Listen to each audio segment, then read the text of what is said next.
तो जगदलपुर से खबर, जहां पर दोहरे हत्याकांड की इस गुत्थी सुलझ गई है। छोटा भाई ही इस डबल मर्डर का मास्टरमाइंड निकला है। कल हमने आपको ये खबर विस्तार से दिखाई थी। बुधवार की रात मां बेटे की निर्मम तरीके से हत्या कर दी गई थी और घायल अवस्था में छोटा भाई घर में मिला था।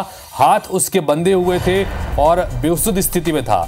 छोटे भाई ने ही दरअसल नशे में इस वारदात को अंजाम दिया था। पुलिस इस मामले में आज खुलासा करने जा रही है। नरेश मिश्रा हमारे सहयोगी फोन लाइन पर। नरेश, जब कल ये पूरा घटनाक्रम सामने आया था तब भी आपने ये बताया था कि अमूमन इस तरह का घटनाक्रम बहुत समय बाद देखने को मिला है, लेकिन जो परिस्थितियां थी उसके आधार पर कई सारे शक और सवाल खड़े हो रहे थे। अब बड़ा सा खुलासा हो गया है कि छोटा भाई ही जो है आरोपी है। जी हाँ, बिल्कुल। देखिए, ये बहुत पॉश इलाका है शहर का और बिल्कुल मुख्य मार्ग पर है। दूसरा, जो कहानी छोटे भाई ने घायल होने के बाद जो बताई थी अपने आप को घायल करके, वो ये बता रहे थे कि नजदीक जो त्रिशला ज्वेलर्स है इसमें तोड़फोड़ के इरादे से चोर घर में घुसे थे। ये कहानी भी बहुत सही नहीं थी। और जब ये पूरा घटनाक्रम हुआ, क्योंकि नशे में उसने पूरे इस घटना को अंजाम दिया, तो अगली सुबह वो खुद भी आत्मग्लानि से काफी पीड़ित था और पुलिस ने जैसे ही पूछताछ की तो उसने जुर्म कबूल कर लिया।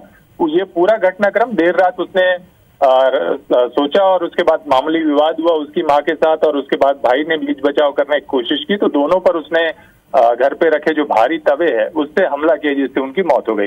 फिर उसने कहानी गढ़ने के लिए खुद को बंधक बनाया और उसके बाद बेहोश होने का नाटक करने लगा। फिर लेकिन जैसे ही पुलिस ने थोड़ा दबाव डाला और खुद से उसने इस जुर्म को कबूल किया और बताया कि सारा घटनाक्रम उसी ने ही अंजाम दिया है। जी नरेश, तो इस बारे में पुलिस सब क्या कुछ प्रेस कॉन्फ्रेंस करके इन्फॉर्मेशन भी देगी? जी हाँ, देखिए, पुलिस ने प्रेस कॉन्फ्रेंस कर बताया है और जो बस्तर एसपी हैं शलभ सिन्हा, उन्होंने खुलासा किया है कि किस तरह से पूरा घटनाक्रम उसने अंजाम दिया। पिछले कुछ समय से वो 4 से 5 लाख रुपए के उधार पे था और परिवार की तरफ से उसे ये पैसा मिल नहीं रहा था। संयुक्त परिवार था, पिता का निधन हो गया था और दोनों भाई और माँ जो है एक छोटा बिजनेस चलाते थे, तो आर्थिक स्थिति भी बेहतर नहीं थी और वो जगह बेचने की इच्छा छोटे भाई की थी।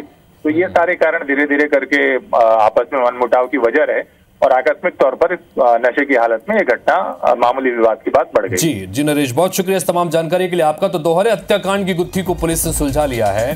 कल हमने आपको प्रमुखता से खबर दिखाई थी जब ये पूरा घटनाक्रम सामने आया था, जहां पर एक घर में मां बेटे की लहूलुहान स्थिति में लाश मिली थी और दूसरे ही कमरे में छोटा भाई जो है वो बंधी हुई स्थिति में मिला था। हाथ बंधे हुए थे और बेहोश था। बाद में पुलिस ने पूछताछ की तो पता चला कि छोटे भाई ने ही अपने बड़े भाई और मां की हत्या की थी।